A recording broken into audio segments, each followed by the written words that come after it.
Hello everyone, welcome back. মোৰ এটা নতুন ভিডিঅ'ত আজি খুব ধুনীয়া জায়গা এডখৰে মোৰ ভিডিঅ'টো আৰম্ভ কৰিব লৈছো। চাই থাকিব। আমি আজি গৈ আছো ৰাণী ফলে থকা বগেনভিলিয়া বুলি ৰিসৰ্ট এখনত। ইমান ধুনীয়া ৰিসৰ্টখন আৰু ৰিসৰ্টখনটো ধুনিয়াই, তাতকৈ বেছি হল ৰাস্তাটো আৰু বেছি ধুনীয়া। মানে আমি গৈ আছিলো আৰু মানে ইমান ভাল লাগি গৈ আছিল। হসাকে ইমান যে ধুনীয়া ন। মই যেতিয়া আগতে বাহিৰত থাকো তেতিয়া কংকনক কৈ থাকো আমি বাহিৰতে থাকিম, বাহিৰতে ফুৰিম।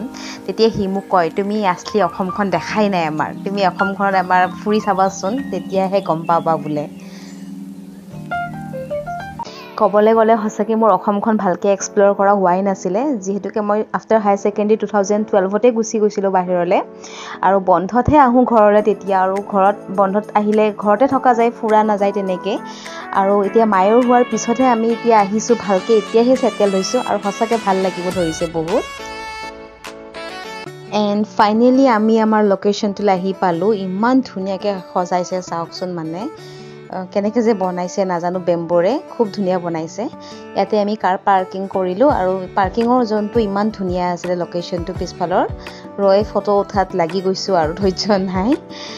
আৰু হসাকে খুব ধুনীয়া লোকেশনটো চাওকচোন, মানে পাহাৰৰ মাজত গছ-গছনিৰে ভৰা কিবা এটা মানে শান্ত পৰিবেশ, খুব ভাল লাগিছিল হসাকে। আৰু লগত গৈছিলে মা আছিলে, ভন্টি, সিহঁতৰ লগত গৈছিলো তেনেকে আমি, কংকন মই। খুব ভাল লাগিছিল হসাকে। আমি পাৰ্কিং কৰি ফটো চটো উঠি এতিয়া বোলো অকণ ৰিসৰ্টখনৰ ফালে যাওঁ, কিবা এটা খাবলৈ ভোক লাগিছিলে আমাৰ। এয়া মা পুৰা সাজি কাচি আহিছে আজি। ৰিসৰ্টখনৰ এৰিয়াটো ইমান যে ডাঙৰ আছিলে, আমি মানে পুৰা কভাৰ কৰিবই নোৱাৰিলো, গোটেইবোৰ ফুৰাই নহল আমাৰ, ৰয়ে গ'ল। হসাকে বহুত ডাঙৰ এৰিয়া আৰু হসাকে বহুত বেছি ধুনীয়া। ইয়াতে দুখন ৰেষ্টুৰেণ্ট, ইয়াতেও খাব পাৰে আৰু এইফালেও খাব পাৰে, মই দেখাই আছো। বাট বহুত ভিৰ থাকে দেই। আমি এতিয়া ভিতৰলৈ গৈ আছো লাঞ্চটো কৰিবলে আৰু বহুত ভিৰ আছিলে, ৰৈ দিবলগীয়াই হ'ল। সানডে অলপমান বেছি ভিৰ থাকে বোলে। এয়া ভিতৰত আহি বহি লৈছোহি, কিবা এটা অৰ্ডাৰ দিও বোলো, ভোক লাগিছিলে বহুত। খানাটো অৰ্ডাৰ দি আহিলো, হয় মানে বোলো আপোনালোকক ৰিসৰ্টখনো এবাৰ ফুৰাও, ইমান ধুনীয়া আহকচোন লোকেশনটো দেখাও বোলো।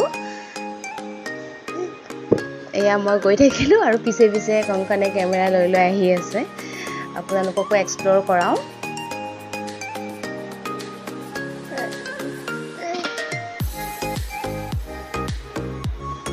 কেতিয়াবা ভাল লাগে ন, মানে এনেকুৱা বিজি আপোনাৰ লাইফৰ পৰা ওলাই পিনি এনেকৈ কেতিয়াবা লং ড্ৰাইভত গৈ এনেকুৱা চুনচান টাইপ জেগাত ভাল লাগে সঁচাকৈ, গ্ৰীনেৰীৰ মাজত অলপমান ৰিফ্ৰেছ হোৱা যায় সঁচাকৈ।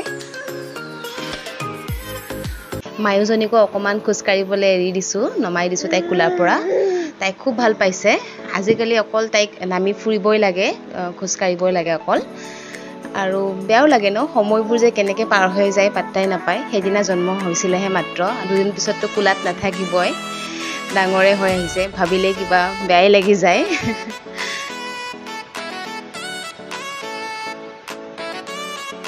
এইফালে বাপেক জীয়েকো লাগি গৈছে দেই পুৰা ভিডিঅ' বনোৱাত, আৰু ইমান পাৰ্চিয়েলিটি কৰে মায়ো এতিয়াৰ পৰাই। কিন্তু মোৰ লগতে থাকে, কিন্তু পাপা পাপা চিঞৰি থাকে পুৰা। আৰু যেতিয়া কংকন অফিচৰ পৰা আহে মই কোন পাত্তাই নিদিয়ে আৰু, চিনি নাপায়, পুৰা পাৰ্টনাৰ। পিছত যে কিমান কথা লগাব তাক। আৰু এই লোকেশনটো চাওকচোন এবাৰ, ইমান ধুনীয়া। ওপৰৰ ফালে গ'লে এনেকৈ জংঘল টাইপৰ আছিলে, ইমান ধুনীয়া মানে ডাঙৰ ৰিসৰ্টখন, মানে ফটো উঠি শেষে কৰিব নোৱাৰিলোঁ, আফচোচে থাকি গ'ল সঁচাকৈ। খানাটো ৰেডি হৈ গ'ল, মাহঁতক খাই থাকিব দিলোঁ, কাৰণ যিহেতুকে আজিকালি মায়োক লৈ দিগদাৰ হয়। মই বাহিৰত লৈ থকাৰ কাৰণে কংকনো নাখালে, সিও ৰখি দিলে। চ' এতিয়া আমি ফাইনেলি খাবলৈ আহিছোঁ আৰু আমি অৰ্ডাৰ দিছিলোঁ দম বিৰিয়ানী এণ্ড পনীৰ বাটাৰ মছলা, আৰু সঁচাকৈ বহুত বেছি টেষ্টি আছিলে। ফাইনেলি আমি ঘৰলৈ গৈ আছোঁ, মাৰ এক্সপিৰিয়েঞ্চ শুনোচোন। আকৌ আহিবানে আমাৰ লগত? আহিব লাগিব, নেক্সট টাইম আকৌ আহিম। অঁ দেই।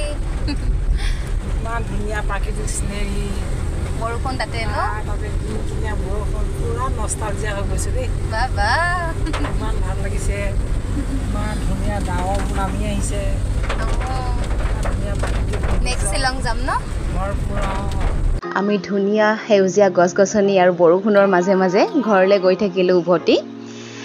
আৰু আজি ভিডিঅ'টো ইমানেই আছিলে, আশা কৰোঁ সকলোৱে ভাল পালে চাই, আৰু প্লিজ ভাল পালে যদি লাইক এণ্ড ছাবস্ক্ৰাইব কৰি দিব দেই। দিলে আৰু এটা ব্লগত লগ পাম। Bye bye, take care.